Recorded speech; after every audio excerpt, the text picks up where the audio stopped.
बिस्मिल्लाहिर्रहमानिर्रहीम। अस्सलाम वालेकुम। मैं हूं आपका मेज़बान वसी शाह और आप देख रहे हैं ज़बरदस्त। नाज़रीन, ज़बरदस्त में आज हमें एक ऐसी मेहमान शख्सियत ने ज्वाइन किया है जिनके लिए बहुत सारी फरमाइशें जो हैं वो आपकी हमें गाहे गाहे आती रही हैं, और वो फरमाइशें करने वाले वो बच्चे हैं जो कि अब बच्चे नहीं रहे हैं और अब वो बड़े हो गए हैं, मगर जब भी उनको इनकी याद आती है तो उनके अंदर का बच्चा जो है वो जाग जाता है।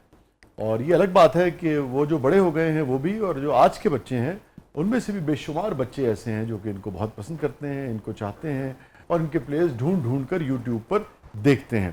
सो बच्चे हों बड़े हों, ये सब पर इन्होंने जादू किया हुआ है। और हमारे साथ मौजूद हैं हामून जादूगर साहब। Welcome to the show Haseeb भाई। Welcome to the show Hamoon जादूगर हसीब पाशा साहब उर्फ हामून जादूगर। हामून जादूगर ही अब तो है जी, हसीब पाशा को कौन जानता है, घर वाले जानते होंगे वो।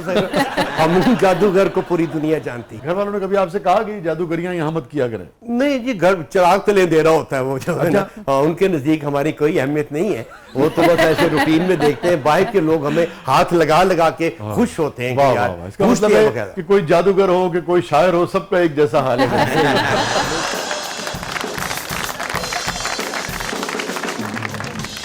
एक बारी भाभी ने कहा इन्होंने जादू करके किलो गोश्त ले आओ, इन्होंने जादू की तो आलू आ गए। कभी कभी मंत्र पुठा भी पै जाता है। तो ये बताएं कि अपना कैसा लगता है हसीब साहब, इतनी मोहब्बतें और फिर बच्चों की मासूम मोहब्बतें मिलना। तो ना मुख्तलिफ तरह की शोहरतें हैं ना, अपने अपने शोबों में मुख्तलिफ तरह की इज्जतें हैं, मुख्तलिफ तरह की शोहरतें हैं, मगर ये तो बड़ी मासूम और बड़ी प्योर और बड़ी। आप शाह जी बिल्कुल ठीक फरमा रहे हैं। आपकी जो शोहरत है आप जैसे लोगों की, वो बड़ों की शोहरत है, बड़े लोगों की। मेरी जो शोहरत है या मेरा जो प्यार है वो बच्चों का है। बच्चे जो हैं जी वो दिल से प्यार करते हैं और इसीलिए हम आज तक जिंदा हैं कि उनकी हम पहली मोहब्बत है बच्चों की। वो अगर झगड़ा करेंगे तो यही कि आप जी जकूटा को आपने कुछ नहीं कहना, आपने इमरान को क्यों पकड़ा, अच्छा भी मैं नेक्स्ट किस्त में नहीं पकड़ूंगा। नहीं, आपने आना भी जरूर है, आपके बगैर मजा भी नहीं आता। ये बच्चों की मोहब्बत है कि जो सच्चा और दिल से प्यार करते हैं जी, इसलिए हम खुशकिस्मत हैं। ਜਿਹੜੇ ਬੱਚੇ ਤੁਹਾਡੇ ਡਰਾਮਾ ਦੇਖਦੇ ਰਹੇ ਨੇ ਉਹ ਬੱਚੇ ਜਵਾਨ ਹੋ ਗਏ ਨੇ, ਹੁਣ ਉਹਨਾਂ ਦੀਆਂ ਸ਼ਾਦੀਆਂ ਹੋ ਗਈਆਂ ਨੇ। ਆਪਣੇ ਬੱਚਿਆਂ ਨੂੰ ਲਿਆ ਕੇ ਦਾਂਦੇ ਨੇ ਡਰਾਮਾ। ਤੇ ਅੱਜ ਜਦੋਂ ਘਰ ਬੇਗਮ ਨਾਲ ਲੜਦੇ ਉਹਨੂੰ ਕਹਿ ਰਹੇ ਹੁੰਦੇ ਨੇ ਬਿਲ ਬਤੌੜੀ ਨਾਸਾਂ ਚੋੜੀ ਅੱਧੀ ਮਿੱਠੀ ਅੱਧੀ ਕੌੜੀ। आई एम सॉरी चुड़ैल नहीं तू डैन है मेरी प्यारी बहन, शोनियां शादियां पालियां।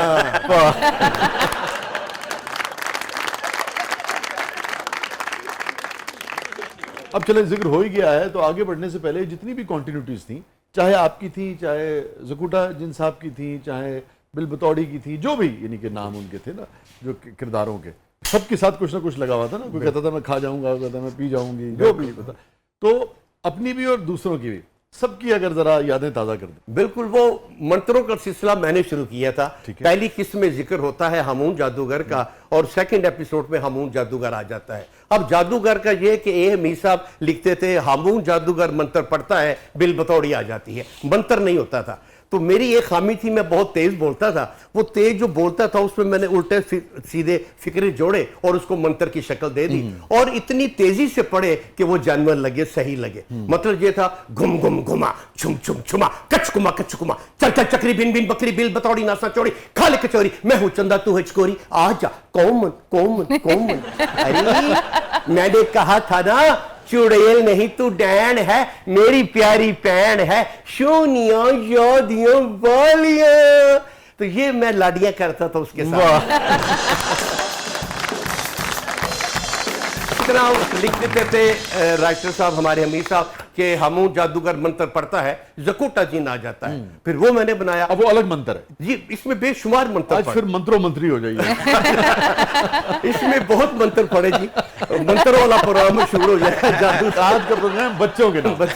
तो जकूटा साहब वाला जी, जकूटा को बुलाने वाला मंत्र जो मैं पढ़ता था, चौ चौ चीची चौ चौ चीची चिचो चिच गंडेरियां खा गया जिन छोटा, कंडे वाली बेरियां बीच उनके बूटा, सच की कोमड़ केरियां कौन है उनमें झूठा, जहां कहीं भी है तो आ जाओ जकूटा कौम कौम कौम कौम। और जकूटा आ जाता था, ज़ैबिनाट मुझे काम बताओ मैं क्या करूं मैं किसको कहूं, मुझे काम बताओ मैं क्या करूं मैं किसको कहूं। अबे इस मुल्क में जो करप्शन है वो खा जा, ये मेरे बस की बात नहीं। जकूटा ने हाथ खड़ा कर दिया। फोन उठा के भी तो कुछ करते थे आप। जी जी जी बिल्कुल। वो देखिए ना, सारे कहते हैं हेलो हेलो हेलो, मैंने कहा अब हामून जादूगर क्या करेगा, हेलो तो नहीं मैंने करेगा। उल्लू को साथ में ला लिया कि उल्लू बड़ा ज़हीन परिंदा होता है, तो मैं कहता था उल्लू हेलो उल्लू हेलो उल्लू हेलो 80 420 80 911 तुसी 420 तुसी 911। अभी हामून जादूगर सब लाइन पे हैं, बात कराओ शहनशाह जिन्नात से। शहनशाह जिन्नात खुद बोल रहे सलाम सलाम अलैकुम सलाम, आपकी आवाज बड़ी भारी हो गई शहनशाह जी। ओए ऊपर से चील गुजर गई, शुक्र है लाइन कट गई। मासूम स्क्रिप्ट है ना, और कितना क्रिएटिव है आप देखिए, है ना? वाह। और क्या क्या याद आता है आपको? बेशुमार जी, उसमें 254 एपिसोड थे और हर एक में कोई ना कोई नई चीज थी, नया नया लेसन आता था, हरकत आती थी, जादू आते थे, मंत्र आते। करैक्टर इसमें कुछ 400 के करीब आए हैं, जो दुनिया जहां की चुड़ैलें अजीबो गरीब नामों से वो भी इसमें आई हैं। मसलन तो इसमें कंतूरी चुड़ैल आ गई, इसमें दिल लगोड़ी आ गई, इसमें पल्ले पकौड़ी आ गई, बिल बतौड़ी की 8-10 बहनें निकल आई इसमें। इसी तरह फुफा जी, वो लोग यही कहती थी ना, पहले तो कोई आर्टिस्ट, खातून आर्टिस्ट चुड़ैल बनने के लिए तैयार नहीं थी। अच्छा। जब बिल बतौड़ी हिट हो गई तो फिर सारी आई कि हमें बिल बतौड़ी की बहन बना दी। फिर हफीज साहब ने किसी को दिल लगोड़ी बना दिया, किसी को पल्ले पकौड़ी बना दिया। इसी तरह उन्होंने सबको वो रोल दे के उसकी बना दी। कोई फुफा रफड़ी आ गया, कोई फुफी स्यापा आ गई। इसी तरह के कैरेक्टर जो थे इकट्ठे करके उन्होंने जिन्नों के नाम। हफीज साहब के लिए भी जी, हफीज ताहिर साहब के लिए भी, हमीद साहब के लिए भी, और पूरी टीम के लिए बहुत सारी। तो ये बताइए कि और जो कोलीग्स थे आपके, उनके कुछ जुमले आपको याद आते हैं, ये जो हम कॉन्टिन्यूटीज की बात कर रहे थे? जी, चार्ली मामू थे, मतलब उनका काम था कि केले खाना। हाँ। कि वो कहते थे, उनको कहते थे कि यार एक केला दे दो, वो कहता था जान दे दूंगा केला नहीं दूंगा, वो मर जाऊंगा केला नहीं दूंगा, और वो केलों को शदाई होता था। इस तरह उमरू यार थे, आइया बिन बना की चागड़ गिल्ला की ना खा गया कौन पतीसा, आइया उसके पास पानी की पिस्तौल थी, वो जिस पे पानी फेंकता था वो पत्थर का बन जाता था। वो उमरा अपना उमरू यार था। करनानी थी, ए भूतों की नानी, ए अच्छी करनानी, हैप्पी बर्थडे टू यू। तो ये करनानी जो नजमा बेगम थी, बड़ी सुपरस्टार, ये किरदार उन्होंने अदा किया था। उमरू यार का जो निसार भट्ट ने किया था। और अच्छी बात यह थे कि इसके तमाम जो गाने थे वो हुमैरा अरशद, फरीहा परवेज और शबनम मजीद ने गाए। और वो तीनों नई नई आई थी और इसी ड्रामे से उनको अरूज मिला था। खातून कोई राजी नहीं हो रही थी ना बिल बतौड़ी के लिए, वो जरा शेयर करें कि फिर इनसे कैसे राब्ता हुआ। हर लड़की घर से चल रही थी, जिस तरह मैं हीरो बनने चला था, मैं नहीं कर रहा था, जो भी लड़की थी वो कोई भी चुड़ैल के लिए कोई तैयार नहीं थी। ठीक है। तो हफीज साहब मुझे कहते हैं यार चुड़ैल कोई नहीं, किस किस को ऑफर किया उन्होंने? हाँ, इसमें ऑफर जो लड़कियां वहां पर आती थी, क्योंकि हफीज साहब का ख्याल था कि ये किरदार जितने भी मेरे हैं जिन जादूगरों के, ये नए लड़के करेंगे। अच्छा। अगर ये पुरानों ने किया कि फरदौस जमात साहब कर गए, कभी खान साहब, औरंगजेब लगारी साहब, तो लोग कहेंगे यार ये औरंगजेब लगा रही नहीं, ये तो हामून जादूगर नहीं, ये औरंगजेब लगा रही है, या ये फरदौस जमाल साहब है। उन्होंने नए लड़के लड़कियां रखी, और नए लड़कियां जो थी उनसे पूछते थे कि बिल बतौड़ी चुड़ैल का रोल, उनका हमने नहीं करना, हमें को परी का रोल दे, हम इनकार कर देती थी। तो जब मुझे कहते हैं यार कोई तैयार नहीं है पाशा, मैंने कहा वो कोने में खातून बैठी जिसके हाथ में तस्बीह है, और वो नुसरत आरा थी। ये अदाकारा निम्मी की सगी बहन थी, दुल्हन एक रात की में जिन्होंने काम किया। तो ये बैठी होती थी, छोटे छोटे रोल करती थी। मैंने कहा हफीज साहब इससे पूछे। हफीज साहब उसके पास गए, नुसरत आरा एक बिल बतौड़ी का कैरेक्टर है, वो करोगी? हफीज साहब कितने पैसे मिलेंगे? उन्होंने कहा 700। आई विल डू, मैं करूंगी। बस ये पूछा उन्होंने? अच्छा। वो गरीब थी ना जी, उसको पैसे की जरूरत थी, छोटे छोटे रोल करूँ। जब उन्होंने 700 का 100 का सुना, उन्होंने कहा मैं करूंगी जी, और उछली बकायदा। और उसके बाद फिर वो ऐसी बनी है बिल बतौड़ी कि जनाब उल्लू की नाक वाले हमूर, मैं कहता था बिल बतौड़ी, उसका जो रिएक्ट करती थी मेरे उस पे कहने पे, हमला करती थी, हमला करती थी, रिएक्ट करती थी, उसने फिर सबको मात दे दी। जब ये बनी है तो फिर उसमें ज़ेबा शहनाज आई हैं, उसमें इरम हसन आई हैं, उसमें क्या क्या नाम, रूप आई हैं, जी जी, एंड रूप आई हैं। फिर इसमें हमारे सिकंदर शाहीन साहब आए, जमील फखरी साहब आए, हाजी अलबेला साहब इसमें आए हैं, जमील बिस्मल इसमें आए हैं, बेशुमार बड़े बड़े। फारूक भट्ट एक हमारे दोस्त थे। कौन? फारूक भट्ट साहब। फारूक भट्ट साहब खलाई मखलूक में, वो भी खलाई मखलूक में, हाँ, वो भी उस वक्त नए अदाकारों में शामिल होते थे। लेकिन पुरानों की बात बता रहा हूं कि हाजी अलबेला साहब उसमें आते थे कि यफू यफू यफाफा ताया बा जब वो कहते थे, और वो आगे कहते थे मुझे अब पता लगा है हफीज साहब कि शोहरत क्या होती है। एक एंट्री मेरी रह लिया करो ड्रामे दे ऐनक वाला जिन में एक एंट्री। और जब वो गए हैं कहीं लंदन गए हैं या अमेरिका गए हैं तो अपनी गैर मौजूदगी में अपने बेटे हनी अलबेला को रखे कि हमून जादूगर ने मंत्र पढ़ा है और अलबेला साहब जो है तायाबा वो छोटा हो गया और वो हनी बन गया। जी यहाँ तक उनकी मोहब्बत थी। और फिर वो बाकी जो जब तक वो बाहर रहे हैं उनकी जगह पे हनी अलबेला ने रोल किया है वो अपने ताया अब्बू का। तो ये इस तरह कोई अपना कैरेक्टर छोड़ने को तैयार नहीं था जिस तरह मैंने नहीं छोड़ा आखिरी दम तक। फिर मैं इतना मजा आने लगा था इसमें। और ये जो थे अल्लाह गरीक रहमत फरमाए नुसरत साहबा का भी इंतकाल हो गया ना जी। हमारे फनकारों में जकोटा जिन का इंतकाल हो गया। मुन्ना लाहौरी थे जी। मतलूब रहमान इनका असल नाम था। बिल बतौड़ी नुसरत आरा। मासूम आदमी थे वो। मासूम आदमी थे। प्रोडक्शन करते थे जी। बड़े प्यारे बंदे बड़े साफ गो और अच्छे दोस्त थे वो। मगर मैंने देखा ये जकोटा से भी बहुत मोहब्बत की बच्चों ने। बहुत मोहब्बत थी। असल में जकोटा 26वीं किस्त में आया है। अच्छा। मैं दूसरी किस्त में आया। अच्छा। लेकिन हम सब में ज्यादा पॉपुलर जकोटा हुआ। हाँ। क्योंकि वो अपने रंग और अपने कद की वजह से कि जब वो दूर से देखते थे लोग छोटे कद का काले रंग का आ रहा तो जकोटा जिन और अगर उसके साथ मैं हूं तो कहते हो साथ हम हूं जादूगर है। असीफ भाई ये बताएं कि किस बच्चे का रिएक्शन बात या जुमला या तासुर जो आपको भूलता ना हो कभी। हाँ मैं पेट्रोल डलवा रहा था अपनी गाड़ी में। तो एक साथ वाली गाड़ी पे जो अगले पंप पे एक बच्चा भागा हुआ है। बच्ची भागी हुई आई है 8-10 साल की। दरवाजा खोला भाग के मेरे पास आ गई। सलाम अलैकुम अंकल। हमून जादूगर के जी बेटे अंकल आपका ड्रामा एनिमल जी बहुत अच्छा है अंकल आपने बंद नहीं करना। मैंने कहा अच्छा बेटा इसको कब तक शुरू रखें। कहती जब तक मेरी जिंदगी है। अल्लाह। उस बच्ची का ये फिक्र है कि जब तक मेरी जिंदगी है आप इस ड्रामे को बंद नहीं करना। फिर एक वाकया था कि मैं मरी अपने घर वालों के साथ जा रहा था तो वहां से एक बच्ची 16-17 साल की सामने से आ रही थी और देखती आ रही मैं समझ गया किसने पहचान लिया हमून जादूगर। करीब आ कहती सॉरी अंकल आप हमून जादूगर। जी बेटा अंकल मैं हाथ लगा लूं मुझे यकीन नहीं आ रहा। उन्हें मैंने चूड़ी बड़ी जोर दी यही करके। और साथ उसकी अम्मी अब्बू है। अब्बू मैं ख्वाब नहीं देख रही ये वाकई हमून जादूगर है कैमरा निकाले। और जल्दी जल्दी उसने कैमरा निकाल के अंकल मैं इधर हाथ रख लूं अंकल इधर। और इतनी मोहब्बत के साथ उसने तस्वीरें बनाई कि मैं बता नहीं सकता। और उसमें जो आखिरी पहलू था मेरी बेगम दूर खड़ी थी तो वहां से आवाज लगाती है हमून अंकल वो बिल बतौड़ी है। तो वहां से मेरी बेगम जो थी वो वहीं से चलाई। वो एक हाईलाइट फिगर था। अब वो कहीं मेरा परस्तार को मिल जाए तो मेरी बेगम थोड़ा पीछे हट जाती है कि कहीं ये मुझे बिल बतौड़ी ना स्टे विद अस कहीं नहीं जाइएगा। छोटे से वक्फे के बाद वापस आते हैं और बच्चों के बड़ों के सबका पसंदीदा प्ले ऐनक वाला जिन और सबके पसंदीदा हमून जादूगर जो हैं वो आज जबरदस्त में अपना जादू जगा रहे हैं। आप देख रहे हैं जबरदस्त। छोटे से वक्फे के बाद वापस आते हैं। बहुत सारी यादों और बातों के साथ हमारे साथ मौजूद हैं हसीब पाशा साहब।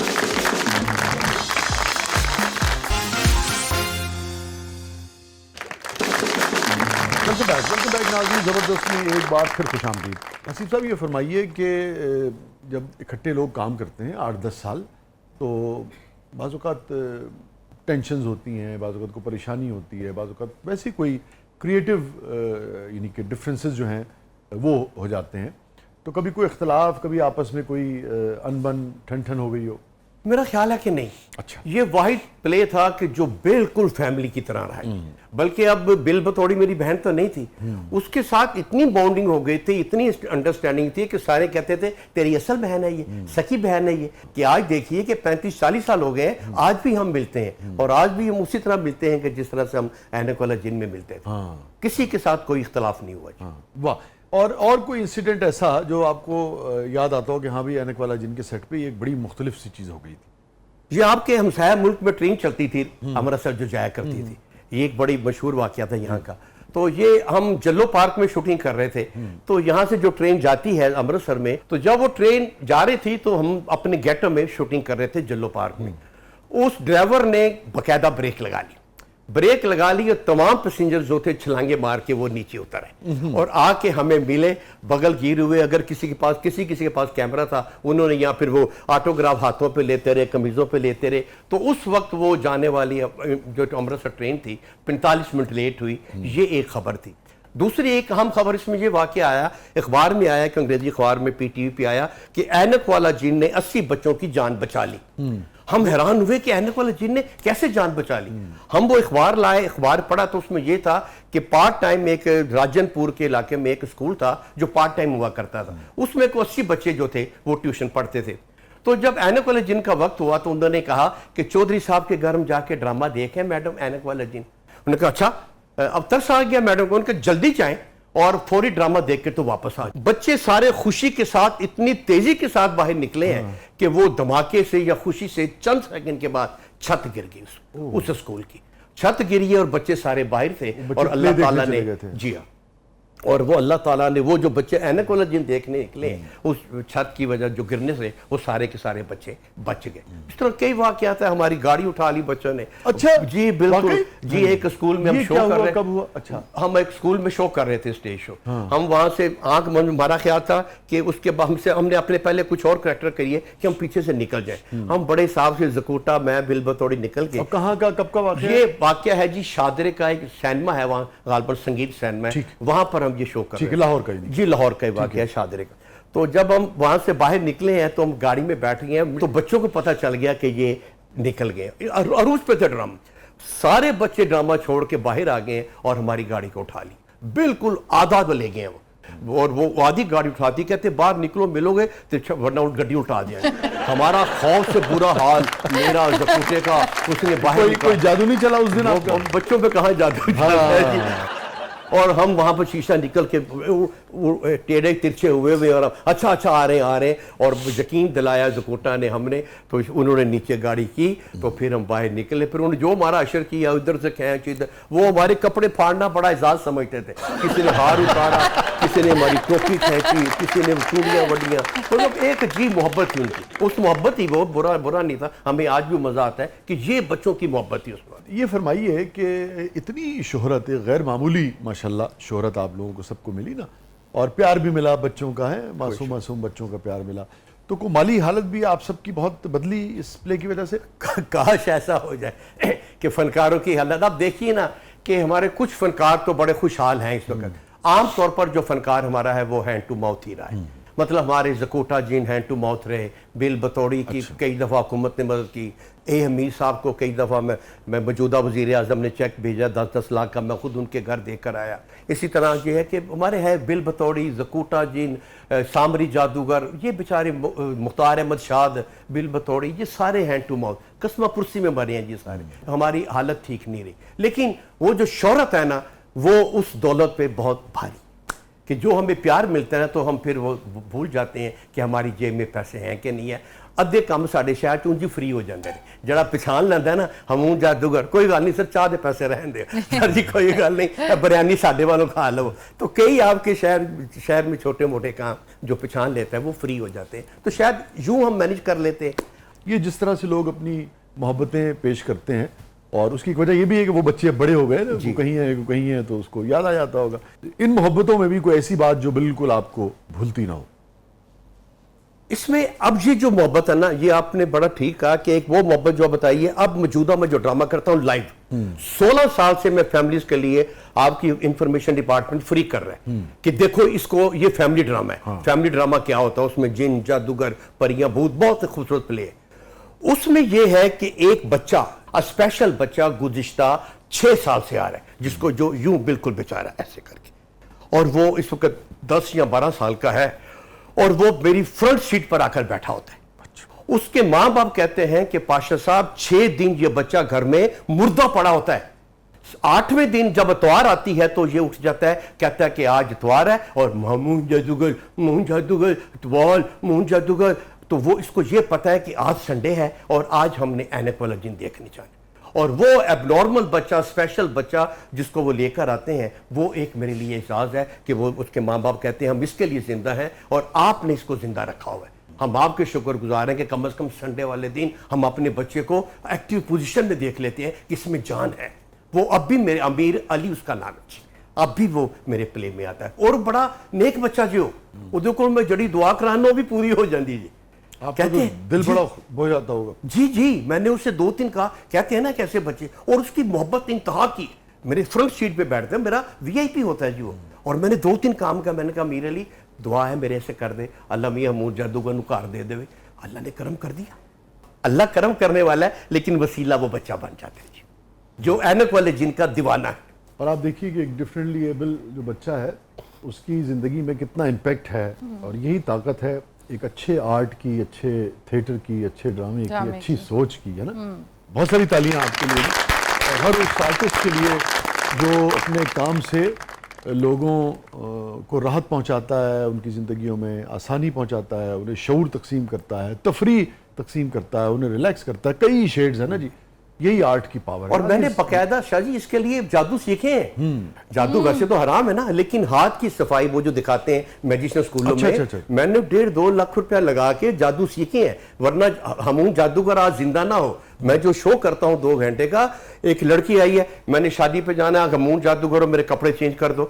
मैंने कपड़ा किया, मंत्र पढ़ा, ऐसे किया तो उसके कपड़े चेंज। नहीं, ये कपड़े शादी वाले नहीं है, ये कपड़े चेंज करो। फिर कपड़ा आगे किया, मंत्र पढ़ा, दूसरे कपड़े चेंज। वो जादू के सब कुछ स्टेज पे होता है, और ये सारी हाथ की सफाई है। मैंने जादू सीखे हैं, अगर वो ना करूं तो बच्चे मुझे जादूगर नहीं मानेंगे। ये कभी भाभी ने कहा कमेटी के पैसे देने जादू ना दे दियो। बेगमा दे जादू नहीं चलता, साडा जो मर्जी कर रही है साडियां बेगमा दे जादू उन्होंने चल जाना, साडा नहीं चलता। आपके जादू से मुझे याद आ गया, एक जगह मैंने शेर में यूज किया था, उसका वादा था सरे शाम पलट आने का। वाह, उसका वादा था सरे शाम पलट आने का।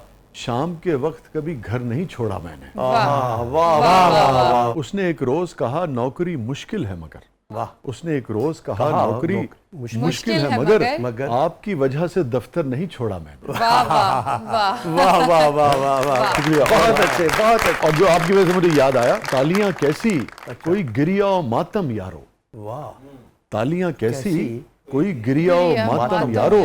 अरे जिक्र मजनू है कबूतर नहीं छोड़ा मैं। ये जो जादूगर जो कबूतर छोड़ते हैं, वाह, बड़ा रिलेटेड शेर है। जिक्र मजनू है, वाह, कबूतर नहीं छोड़ा मैंने। तालियां कैसी कोई गिरिया मातम यारो। बहुत खूब। माँ के खो जाने का डर था मुझे बचपन में वसी। माँ के खो जाने का डर था मुझे बचपन में वसी। माँ के मर जाने पे भी डर नहीं छोड़ा मैं। वाह वाह वाह, क्या खूब, बहुत अच्छी, बहुत अच्छी। छोटे से वक्फे के बाद वापस आते हैं नाज़रीन, आप देख रहे हैं जबरदस्त।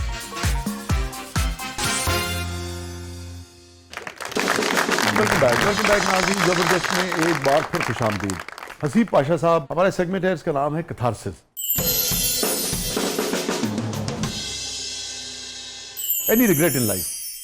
मैं मुलाजमत में जब चला गया तो मेरी प्रमोशन होनी थी, तो मैंने उस वक्त जो सेक्शन ऑफिसर थे, मैंने कहा कि बार बार मेरा केस जो है वो रिजेक्ट हो रहा है, तो शेख साहब आप दुआ करें कि अल्लाह ताला मुझे 17 स्केल दे दे। उस वक्त मैं 14वें स्केल में था। तो मुझे कहते हैं कि वालदा जिंदा ही? मैं कह जी अल्हम्दुलिल्लाह। कहते ने किसी ने कोई सिफारिश ना करा, अपनी वालदा के पास चले जाओ, उसके पाँव पकड़ लो, उससे को माँ जी अगर कोई मुझसे गलती हुई है तो मुझे माफ़ कर दो। कल एक कमेटी बैठ रही है जिसमें आपका बेटा ऑफिसर बनने वाला है, तो दुआ करें कि मैं ऑफिसर बन जाऊं। और किस इदारे में थे आप? मैं सेक्रेटेरिएट में ऑफिशियल लैंग्वेज कमेटी थी, एक मजलिस ज़बान दफ्तरी, उर्दू ज़बान जिसको रवाज देने वाली वहाँ पर। मैं उस दिन वालदा के पास आ गया। मैंने कहा माँ जी इस तरह मुझे एक ऑफिसर ने कहा है सुबह मैंने ऑफिसर बन जाना है, 17 स्केल मिल जाएगा, तो मेरे लिए दुआ कर दे। माँ जी ने सुनी करके बोल दी। मैंने कहा माँ जी ने रिस्पॉन्स कोई नहीं दिया। अब मेरे दिल में एक ही है कि माँ जी ने रिस्पॉन्स को नहीं दिया। इत्तेफाक की बात, सो गए। रात कोई 2:30 और 3 बजे का वक्त था, मेरी आंख खुली तो हमारा वॉशरूम दूर था। मैं अपने कमरे से गुजर के तो जाना था वॉशरूम में। जब बाहर निकला हूं तो मैंने देखा कि मेरी माँ सफ़ेद दुपट्टा लिए खुले आसमान के नीचे दुआ मांग रही। खुले आसमान की? खुले आसमान, एक पूरे खुला आसमान था, उससे आगे वॉशरूम था। मैं कमरे से निकला हूं तो मैंने देखा कि माँ ने सफ़ेद दुपट्टा उठाया हुआ है और दुआ कर रही है। मेरे दिल ने कहा कि यकीनन ये मेरे लिए दुआ कर रही है। मैं विदाउट वॉशरूम जाए बगैर मैं वापस चला गया। मैं वॉशरूम मैं जाके फिर सो गया। सुबह माँ जी के उठने से पहले हमारा 8 बजे लगता था, मैं ऑफिस चला गया। ऑफिस गया, कमेटी बैठी, जिसे डीपीसी कहते हैं, वो बैठी। उन्होंने कहा कि पहला नाम ही इत्तेफाक से मेरा था कि जी हसीब पाशा को ये इसकी क्वालिफिकेशन है, मैं नफ्सियात है, मैं जर्नलिज्म में, तो आप इसको 17 क्यों नहीं देते? उन्होंने कहा जी 18 दें। उन्होंने कहा जी आप 17 तो दें। सेक्रेटरी साहब कहते हैं 18 भी दे देंगे, और वहाँ पर मेरा नाम अप्रूव हो गया, मुझे 17 मिल गई। जब 2 बजे छुट्टी हुई, मैं घर गया, तो मुझे पता लगा कि मेरी माँ को हार्ट अटैक हुआ है और वो कार्डियोलॉजी में। ओहो, मैं वहीं से भागा। उसी दिन? बिल्कुल उसी दिन जी, रात को मेरी हार्ट अटैक, उन्हें पहले भी अटैक होता था, उस दिन उन्हें कहीं अटैक हुआ है और उन्हें कार्डियोलॉजी में लेके चले गए। मैं कार्डियोलॉजी में गया, वहाँ पे गया तो माँ जी मेरी आंखें खुली थी लेकिन उनको अटैक हो चुका हुआ था। तो मैंने कहा माँ जी थोड़ी दुआ लग गई है, माँ जी मैं अफसर हो गया। तो माँ जी ने सुनी कर दी और after few hours she expired. वो जो मैंने अपनी माँ को वो ख्वाब सुनाना था, जब आपको कोई खुशी मिलती है तो आपकी कोशिश होती है कि मैं किससे शेयर करूं, वो आपके अम्मी अब्बू होते हैं। बेशक।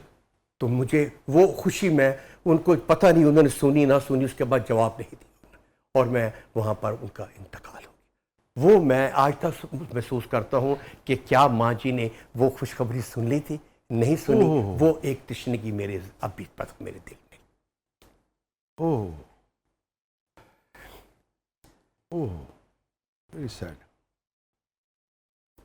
इंसान जब अपने रिश्तों के हवाले से कितना हसास और कितना बारीक होता है ना, मैं समझ सकता हूँ।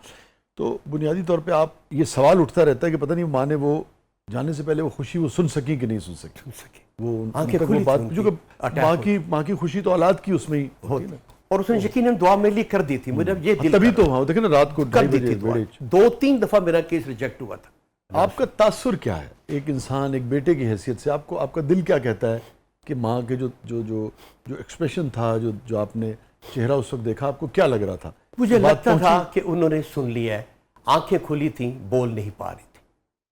मगर वो इस खुशी के साथ गई इस दुनिया से, इत्मीनान के साथ, मेरे लिए दुआ करके गई, मुझे काम ऑफिसर बना के गई। मुझे फिर वो उसका ऑफिसर बनने का तो इतनी खुशी नहीं हुई जितना मेरी माँ का था। एक उस मरहले पे खड़ा था कि मैं क्या करूं, लेकिन माँ के बराबर कोई नहीं है, माँ का जोड़ कोई नहीं। वो मेरे लिए खुशी जीरो हो गई थी। बाद में ग्रेड 1920 मिलता रहा, लेकिन वो जो माँ को खुशी मैंने सुनाई थी मैं समझ सकता हूँ। वो खुशी ये नहीं थी आपके नजदीक कि आपको कोई फायदा हो गया, खुशी ये थी कि माँ इस बात से खुश होगी, खुश होगी। मैं समझ, आप शेयर करते हैं ना अपना दुख और अपनी खुशी अपने उससे करते हैं जो बहुत ज्यादा प्यार करता है, जिसको रियल खुशी होती है, उसी को आप जाके अपना दुख और अपनी खुशी बता, और वो आपकी माँ और बाप होते हैं। अल्लाह ताला आपकी वालदा को गरीक रहमत फरमाए, उनके दर्जात बुलंद फरमाए। ये फरमाइए ऐसी भाई के कोई ऐसी चीज़ ज़िंदगी में किसी मोड़ पे, किसी मामले में किसी के साथ आपको लगता है यार ये मुझसे ज़्यादती हो गई थी और आपका ज़मीर मलामत करता रहता हो कि हसीब पाशा ये गलत हो गया था, ये मुझे नहीं कहना चाहिए था, नहीं करना चाहिए था? हमारे एक मामू हुआ करते थे छोटे कद के, तो वो अक्सर हमें घर आके तो वो डांटा करते थे, मारा करते थे, छोटी छोटी बातों पे आके तो मना करते थे। ये हमें बुरा लगता था कि यार ये हमें क्यों मारते हैं। एक दिन वो दूर से आ रहे थे तो मैंने देखा कि मामू हमारे घर की तरफ ही आ रहे हैं। मैंने दरवाज़ा लॉक कर लिया। हमारे साथ वाले जो घर वाले थे वो हमारे घर से पानी भरा करते थे, पाइप लेकर आते थे और वहां से आके तो पानी भरा करते थे। और आपकी उम्र उस वक्त थी? मेरे उस वक्त तीसरी चौथी जमात में होगा। छोटे थे बच्चे? छोटे बच्चे थे हाँ, जो आप बता रहे हो। मैंने घर के दरवाजे को अंदर से लॉक कर लिया तो उन्होंने आके नॉक किया तो मैंने अच्छी खासी सुना दी उन्हें, इस तरह बड़ी, जिसे गालियां नहीं कहते, तकरीबन गालियों के करीब कि तुम्हें शर्म नहीं आती, बार बार पानी भरने आ जाते हो, दफा जो चले जाओ जहां से, कोई नहीं आज मैंने तुम्हारा पाइप इधर लगाना है। वो मैंने यूं शो किया कि साथ वाला हमसे आया, फिर पानी भरने आया और मैंने उसको खरी सुना दी अच्छी खासी, जो उसको गालियां सुना। फिर वो सारी सुनने के बाद उन्होंने गौर से कहा ओए मैं गवा, ओ मैंने देखा, मैं कहा पता नहीं मामू जी, मैं समझे वो पानी भरने से आए रहे तो मैं इसलिए मैं गाला कर दी थी। अच्छा, शर्मिंदगी बहुत ज़्यादा हुई। अब बहुत मुझे नादिम भी मैं हुआ कि यार ये मेरे मामू थे, बड़े थे, तो मुझे नहीं करना चाहिए था। फिर किसी न किसी बहाने से फिर मैंने उनकी खिदमत करता रहा और उनसे माफ़ी के अंदाज में उसको मैं कवर करने की कोशिश करता रहा। वो एक साथ कि आपने तो अपना कथारसिस 4 साल की उम्र में ही कर लिया था। मुझे नहीं करना चाहिए। ये हाँ, ये होता बच्चों में होता है ना, तो इस तरीके से मैंने उनसे अपना इंतकाम। और आपने कभी मामू से खुल के बात की कभी जिंदगी में? ये मैंने उनकी खिदमत फिर मैंने इतनी कर दी थी कि वो उन्हें मुझसे प्यार हो गया। हाँ, फिर मगर ये हिम्मत नहीं हुई कभी कहने की? हिम्मत नहीं हुई कहने की, वरना वो शायद वो मोहब्बत ना रहती। फिर वो भाई कुवैत चले गए, कुवैत गए, फिर वहाँ से मुझे चीज़ें भेजते रहे जो मेरी पसंद की मैं ले आता था, यहाँ से मैं उनकी खिदमत करता था।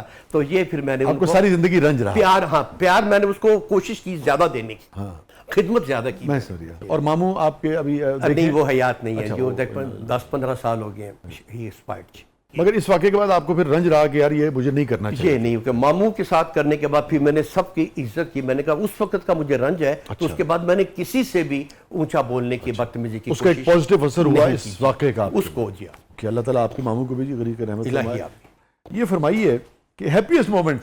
मेरे ताया थे आसिफ जा, जिन्होंने फिल्म बनाई शेख चिल्ली, मान परावादा, अच्छा। और करतार सिंह चौधरी, बड़ी फिल्में बनाई उन्होंने। आसिफ जा कॉमेडियन थे, डायरेक्टर राइटर थे। उनके घर में अक्सर जाया करता था, तो मुनव्वर ज़रीफ, मजहर शाह, उनके दोस्त सारे उनके साथ बैठे गप्पे मारे होते थे। तो मैं कहता था या अल्लाह, अल्लाह मियाँ मुझे भी ऐसी शोहरत दे कि लोग मुझे यूं देखें। तो मैं कहता था ताया जी दुआ करो मैं भी एक्टर बन जाऊं। तो मुझे वो इनकार करते, तेरी शक्ल नहीं की एक्टर वाली, तो अपना कद देखे, तो अपना नक देखे, तू बड़ी जल्दी बुढ़ा हो जाएगा, तेरे वाल चढ़ते पे ने, तू एक्टर नहीं बन सकता। और मैं मायूस होकर एक तरफ बैठ जाता था। ये इट हैपेंड मैनी टाइम। ऐनक वाला जिन शुरुआत उनके बच्चे बताते हैं कि ताया जान इस तरह से देखते थे टीवी, और यूं करके उन्होंने आपका पूरा ऐनक वाला जिन देखा और यूं करके लगा दी। तो उनके बच्चे बताते हैं, कहते ने ये अच्छी एक्टिंग कर लेंदा वे, ये ठीक है। 3 एपिसोड उन्होंने ऐसे ही देखे हैं मुझे। तीसरे एपिसोड में मैं उनके घर गया तो मुझे कहते हैं मैं तेन पास कर देता है। मुझे गले से लगा ली, कहते हैं मैं तेन पास करता है, तेरे च आर्टिस्ट बनने वाले जरासीम ने। मेरा ख्याल सी कि मेरे बच्चों तो वध कोई एक्टर नहीं, लेकिन तू बहुत अच्छा एक्टर है, तू बड़ा नाम कमाएगा। और तू जड़े मंत्र पढ़ना पे आ, मैं तेन दसा कि मंत्र की होंगे ने, उनके पास बड़ा तजुर्बा था। मैं तेन दसा डायरेक्शन की होती, दसा कहानी क्या होती है, ये मूवमेंट क्या होती है, ये बॉडी लैंग्वेज क्या होती है। उन्होंने मुझे काफ़ी सारी चीज़ें बता दी कि वेरिएशन क्या है, डायलॉग डिलीवरी क्या होती है। अब उन्होंने इतनी बातें बताई कि तुम मेरे पास आया करो, मैं तुम्हें ये सारी बातें कन्वर्ट कर दूं ताकि तुम बहुत अच्छे एक्टर बन सको। तो वो मेरा ख्याल है कि 1 हफ्ता पहले उन्होंने ये बातें कही और आफ्टर 1 वीक ही डाइड। वो लम्हा जब उन्होंने मुझे सीने से लगा के ओके किया, जिन्होंने कभी मुझे एक्टर तस्लीम नहीं किया था, मैं कहा हूं दुनिया की कोई ताकत मैनू आर्टिस्ट बने तो नहीं रोक सकती। और इतना खुशी का लम्हा था कि वो दिन और आज का दिन, मैं आज भी स्क्रीन पे मौजूद हूं और हामून जादूगर अल्हम्दुलिल्लाह जिंदा है। बहुत सारी तालियां आपके लिए। हसीब पाशा साहब की जिंदगी का सबसे गमगीन लम्हा। राशिद डार साहब आपको याद होगा, बहुत टीवी के बहुत बड़े सीनियर प्रोड्यूसर, सोना चांदी जिन्होंने बनाया। उनका ख्याल था कि एक ड्रामा बनाया जाए और रावलपिंडी में उन्होंने एक हॉल लिया और उसमें अतर शाह खां का ड्रामा चिड़ियाघर प्रोग्राम बना कि ये इसको स्टेज किया जाए। लाहौर में मैंने ड्रामा चिड़ियाघर किया था जो कि सुपर हिट हुआ था, और उसमें अतर शाह खां जब लाहौर आए थे तो उन्होंने कहा था कि ये रोल, मुझे फ़ख्र था कि ये जो रोल शकूर का है या मैंने किया है या अब तुमने किया, और तुमने लाइन फेर दी। और वो मेरा कैरेक्टर बहुत हिट हुआ, तमाम चैनल्स ने, अखबारों ने उसको, अखबारात में, इलेक्ट्रॉनिक मीडिया पे और आपके प्रिंट मीडिया पे उसको मेरा इंटरव्यू छापाया। उन्होंने वो ड्रामा चिड़ियाघर रावलपिंडी ले जाने का प्रोग्राम बनाया। मैं वहाँ पे वो ड्रामा कर रहा था जिसमें अनवर अली साहब थे, उस्मान पीरज़ादा, समीना पीरज़ादा, राशिद डार, ताजफीन, बड़ी अच्छी कास्ट थी सारी, और मैं उनमें मैं ही एक नया था। हम वो ड्रामा कर रहे थे। तो चौथा 5वां दिन था तो मुझे फ़ोन आया कि वाली साहब की तबीयत सख्त ख़राब है। मैंने राशिद डार साहब से इजाज़त ली, मैंने कहा सर आज का शो मैं नहीं कर पाऊँगा कि मेरे वाली साहब की तबीयत सख्त ख़राब है, तो आज मुझे आप छुट्टी दे दीजिए। उन्होंने कहा ठीक है तुम चले जाओ, आज वो जो असिस्टेंट है वो ये तुम्हारा कैरेक्टर करेगा, कल तुम हर सूरत आ जाना क्योंकि तुम्हारी ऑडियंस बहुत ज़्यादा है, वहाँ पर हज़ारों के हिसाब से लोग आ रहे हैं और तुम्हारा कैरेक्टर बड़ा पसंद। मैंने कहा जी मैं इंशाल्लाह आ जाऊँगा। मैं जब लाहौर पहुँचा हूँ तो पता लगा कि वाली साहब की डेथ हो चुकी थी। उन्होंने मुझे, घर वालों ने, मेरे भाई ने नहीं बताया कि ये सफ़र करके आएगा तो इसका सारा सफ़र तकलीफ़ में गुजरेगा। मैं वहाँ पर आया और मैं आके तो मैंने मेरे रोया पीटा में जो भी था। अगले दिन उन्होंने वाली साहब की तदफीन करनी थी और मेरा वो टाइम हो रहा था शो का। अब वो दोनों टाइम जो थे वो क्लैश कर रहे थे आपस में। आप यकीन करें कि वालिद साहब की तदफीन मैं नहीं कर सका और मुझे 1 घंटा पहले उन्हें छोड़ के वापस वहाँ जाना पड़ा कि आज दूसरा नागा ना हो जाए। वहाँ 1000 से ज़ायद बंदे मेरा इंतज़ार कर रहे हैं और मेरा करैक्टर उसमें सुपर हिट है।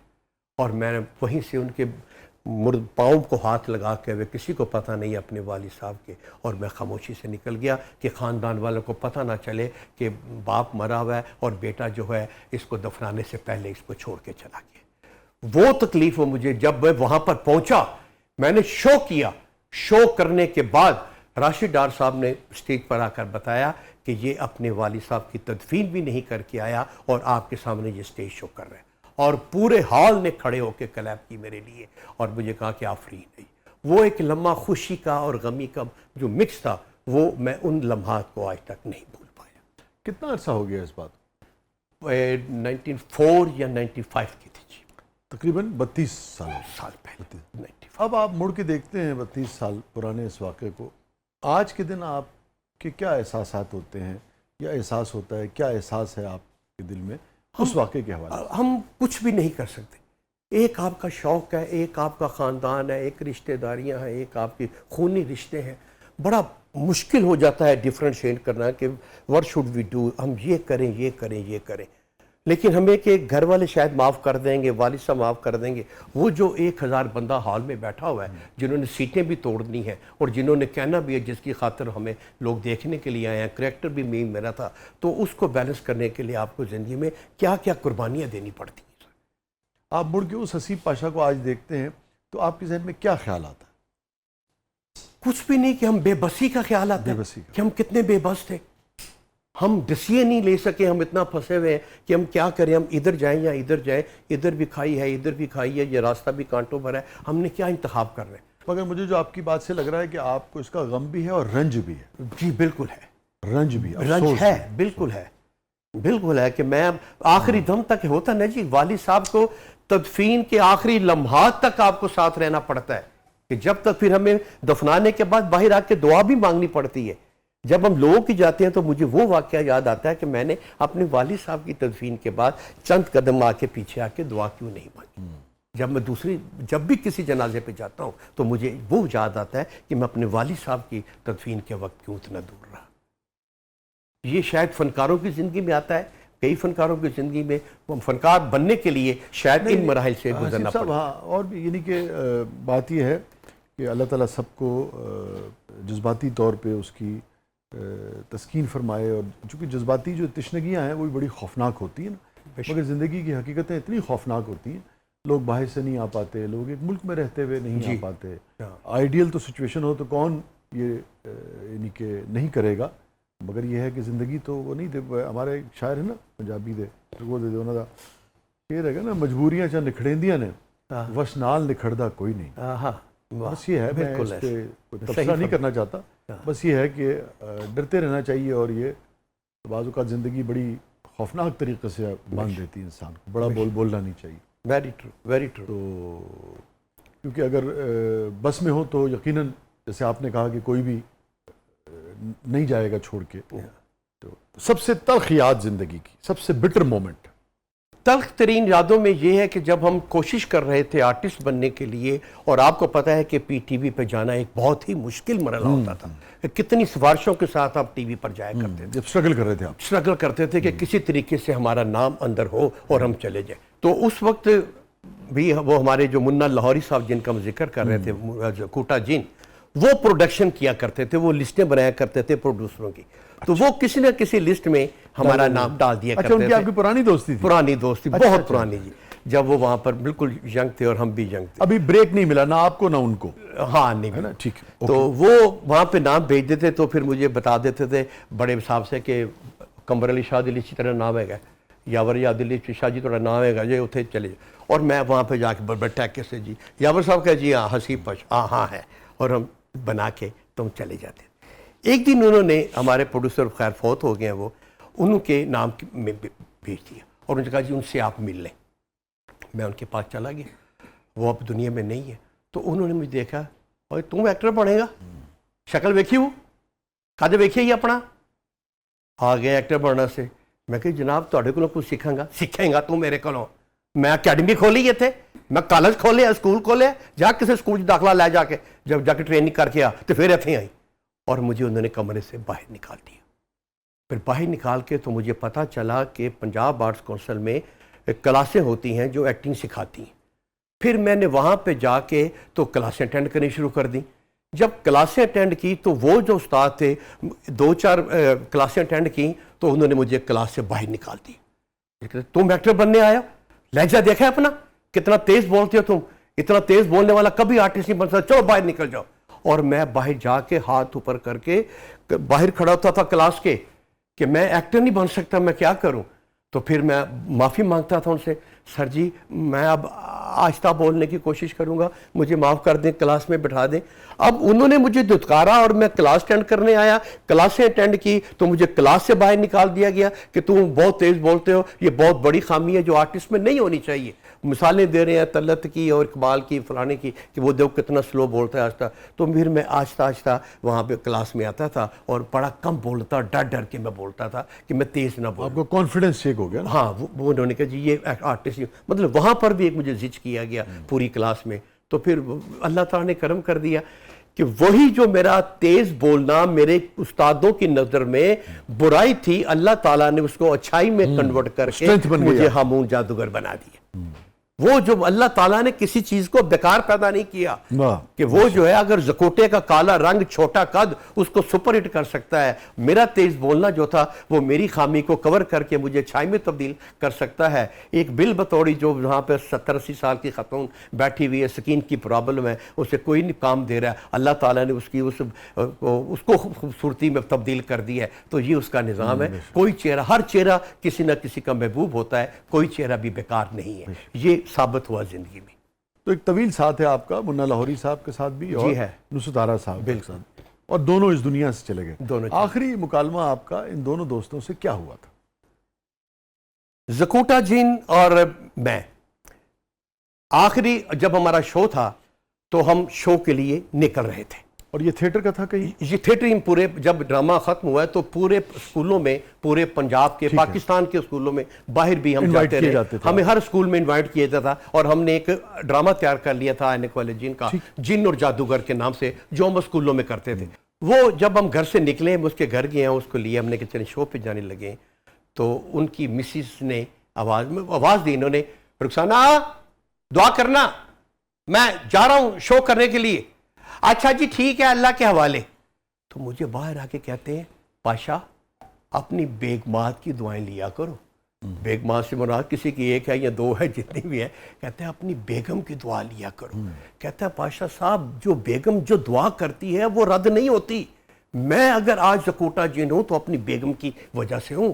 मैं जितने भी शो करता हूं अपनी बेगम से दुआ कराता हूं कि इससे बड़ा जो है ना हमारा बुजुर्ग कोई नहीं है। तो तुम भी अपनी बेगम से दुआ करा के स्टेज शो पे जाया करो, अल्लाह ताला बड़ी बरकत डालता है। मतलब ये आखिरी मुकालमा ज़कूटे का और मेरा हुआ। ये बड़ी अहम बात आपने बताई। इसका मतलब है कि अपनी अहलिया के साथ उनके ताल्लुक बहुत अच्छे, एहतराम करा हो।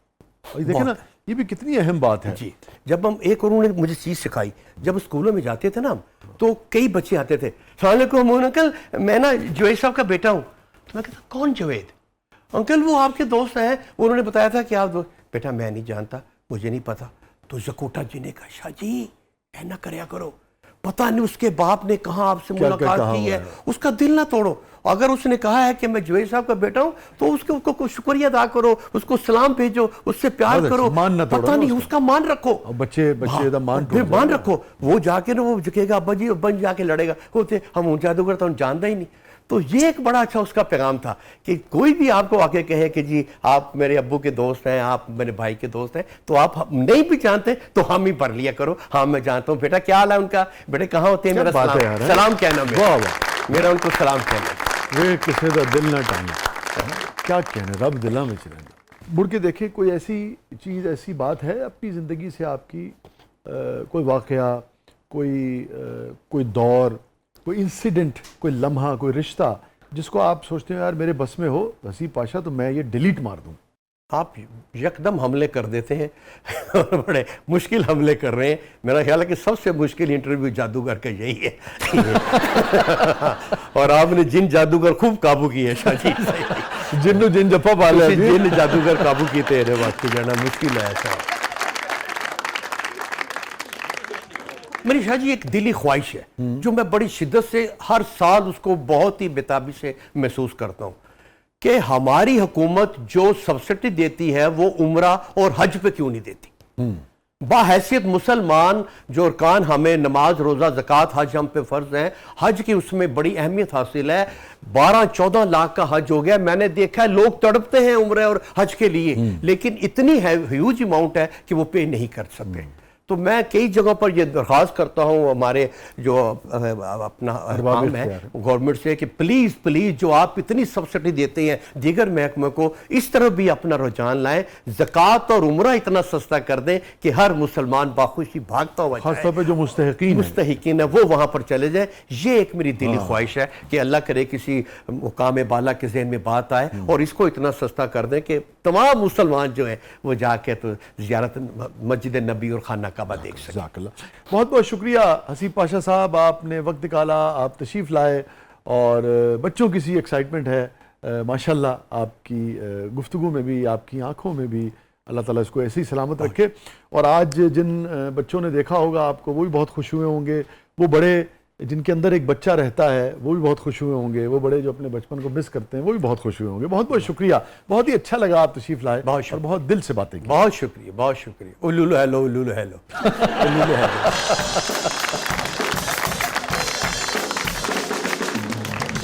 नाज़रीन, ये था आज का ज़बरदस्त। अपने फीडबैक से हमें आगाह कीजिएगा। इजाज़त दीजिए, अल्लाह हाफ़िज़।